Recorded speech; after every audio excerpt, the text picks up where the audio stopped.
Have you ever wondered if God could speak through someone nobody expects?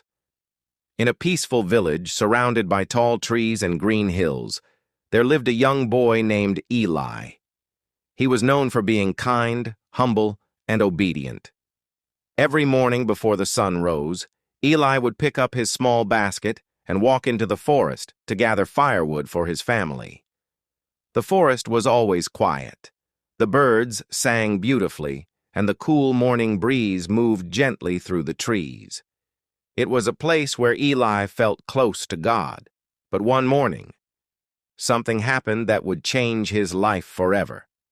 As Eli bent down to gather a few pieces of dry wood, he suddenly heard a calm but powerful voice.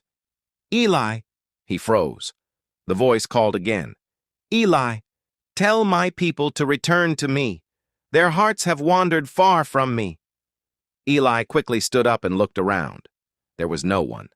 His heart was beating fast. He wondered if he had imagined it. The next morning he returned to the same place. As soon as he arrived, the voice spoke once more.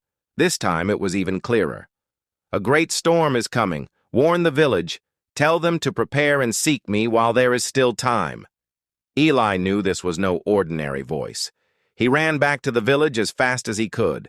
Without wasting a moment, he gathered the elders and told them everything he had heard. But instead of listening, they laughed. One elder shook his head and said, "You're only a child. Stop filling people's minds with strange stories." Another replied, "We've lived here for many years. No storm is coming." The villagers returned to their daily work as though nothing had happened. But there was one elderly woman who looked into Eli's eyes and saw honesty, not fear. She believed him. She gathered her family. Together they prayed, secured their home, stored food and water, and trusted God. 3 days later, the sky suddenly became dark. Strong winds began to blow. Thunder echoed across the mountains. Then the storm arrived with great force. Trees fell, roofs were torn away, the rivers overflowed. Yet the families who had listened and prepared remained safe. When the storm finally passed, the villagers remembered Eli's warning.